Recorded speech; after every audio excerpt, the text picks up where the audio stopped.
Hello guys, welcome to my YouTube channel मांगा tour. आज हम इस वीडियो में जे और सियोक की एक बहुत ही पावरफुल मॉन्स्टर के साथ लड़ाई को देखने वाले हैं। ज़्यादा देर ना करते हम अपनी स्टोरी को कंटिन्यू करते हैं। और अभी तक हमने कहानी में देखा कि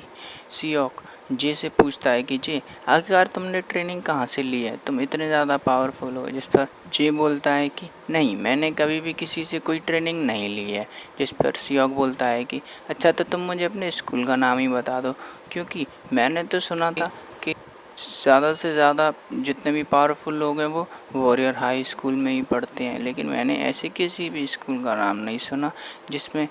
तुम्हारे जैसे इतने ज़्यादा पावरफुल पर्सन भी पढ़ते हैं। जिस पर जे बोलता है कि नहीं, मैं तो एक नॉर्मली हाई स्कूल का स्टूडेंट हूँ। जिसको सुनकर सियोक थोड़ा सा शॉक्ड हो जाता है। इसी के साथ जे एक बचे हुए मॉन्स्टर को देखता है। जे बोलता है कि सियोक, आखिर ये पोस्टर कर क्या रहा है वहाँ पर, और ये हम पर अटैक करने के लिए क्यों नहीं आ रहा है। जिसको सियोक भी थोड़ा शॉक्ड होता है। वो कह रहा होता है कि मुझे नहीं पता आखिर ये मॉन्स्टर उस ट्रक के पास खड़ा होकर क्या कर रहा है। इसी के साथ में जे देखता है कि उस ट्रक के पास जितनी भी डेड बॉडी थी वो सभी गायब थी, और अचानक से ट्रक हिलने लग जाता है।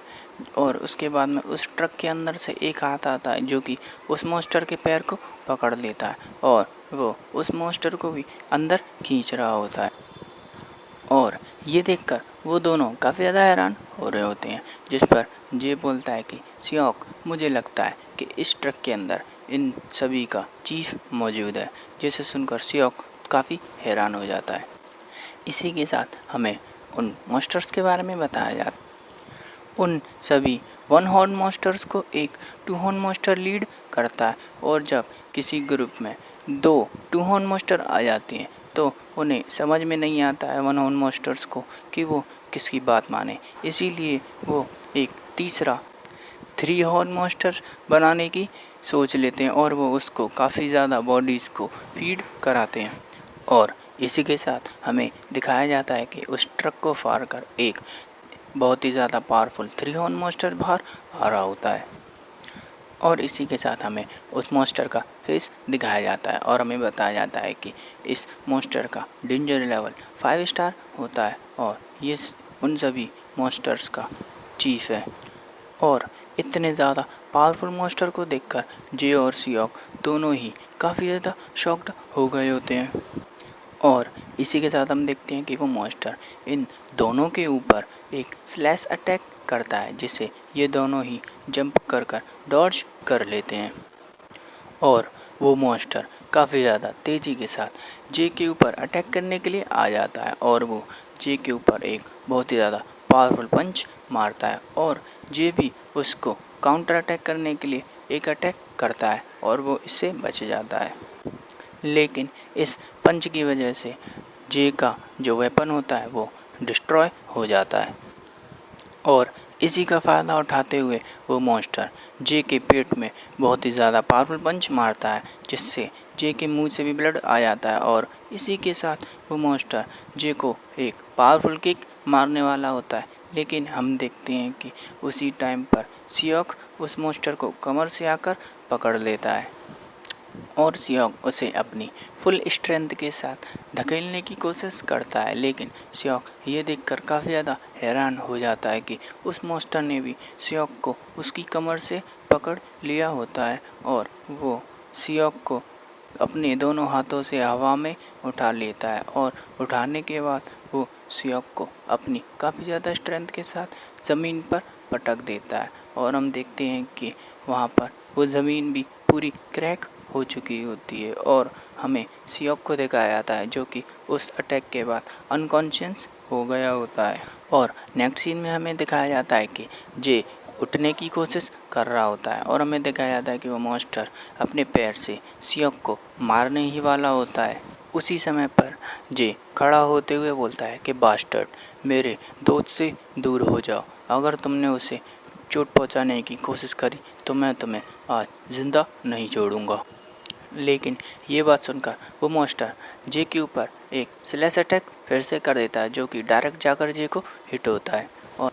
हमें दिखाया जाता है कि वो मॉन्स्टर काफ़ी ज़्यादा शॉक्ड हो गया होता है और हमें दिखाया जाता है कि उस मॉन्स्टर को उसके पीछे एक बहुत ही ज़्यादा पावरफुल और टेरिफाइंग ऑरा महसूस होता है और हमें दिखाया जाता है कि इसी मोमेंट पर हमें कहानी में पीछे ले जाया जाता है और हमें बताया जाता है कि जे के फादर ने कभी भी किसी को ये नहीं बताया था कि उनका भी कोई भी एक बेटा है और उन्होंने हमेशा से ही जे को सभी से छुपा कर रखा था क्योंकि वो नहीं चाहते थे कि उनका बेटा अपनी पावर्स को अवेकन करें क्योंकि वो जानते थे उनका बेटा एक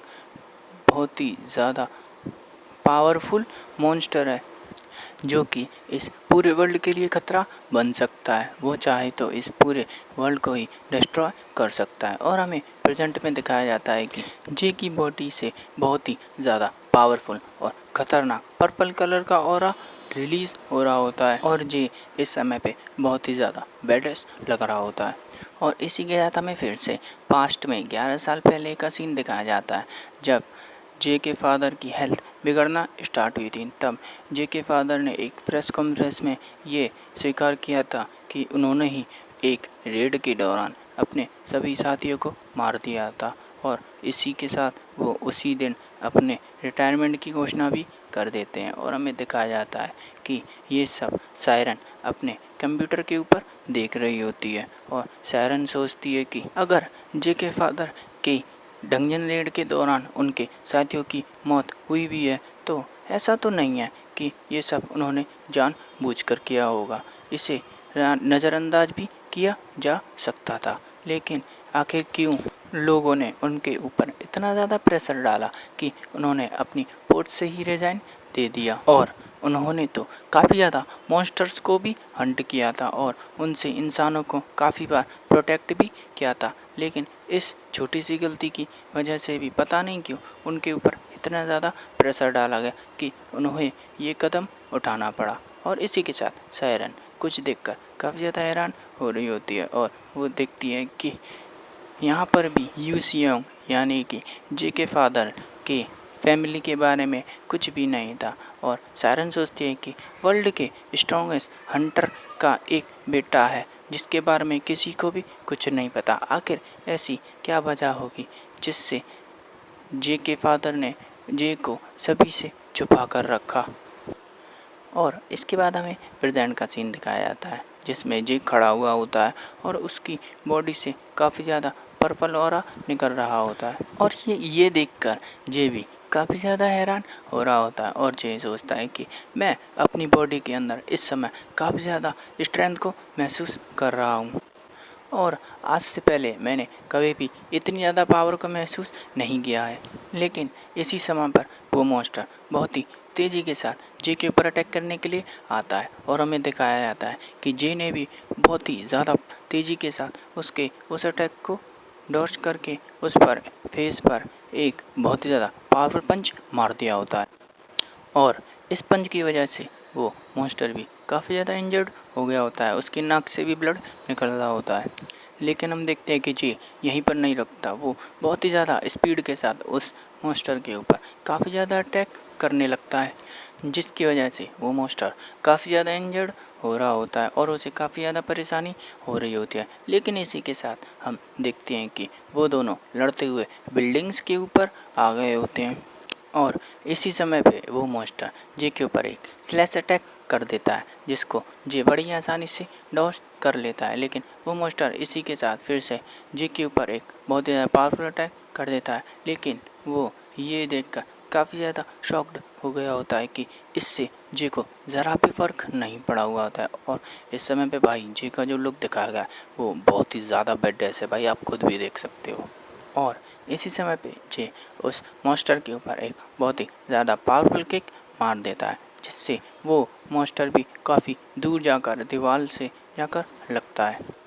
और इसी के साथ जे वहीं पर खड़े होकर सोच रहा होता है कि आखिरकार ये कैसी पावर है जिसे मैं इस समय यूज़ कर रहा हूँ। इस पावर के साथ मैं इस 5 स्टार मॉन्स्टर के साथ भी इतनी ज़्यादा आसानी से लड़ पा रहा हूँ और मैं इसे इंजर्ड कर पा रहा हूँ। आखिर ये पावर मेरे अंदर आई कैसे? और इसी के साथ जे बोलता है कि मुझे बस एक अटैक और करना है इस मॉन्स्टर की गर्दन पर, जिससे इसकी गर्दन टूट जाएगी और इस मॉन्स्टर की डेथ हो जाएगी। लेकिन इसी के साथ हम देखते हैं कि जेक की बॉडी के ऊपर से वो सारी पावर चली जाती है, जिसे देखकर जे भी काफ़ी ज़्यादा शॉक्ड हो रहा होता है और वो बोलता है कि आखिर ये क्या हुआ, वो सारी पावर जो अभी मेरी बॉडी के अंदर थी वो अचानक से कहाँ गायब हो गई। और इसी के साथ हमें उस मॉन्स्टर का सीन दिखाया था जो कि वो इस दीवार से नीचे ज़मीन पर गिर जाता है और वो खड़े होते हुए काफ़ी गुस्से में वो चलते हुए जे के ऊपर अटैक करने के लिए आ रहा होता है।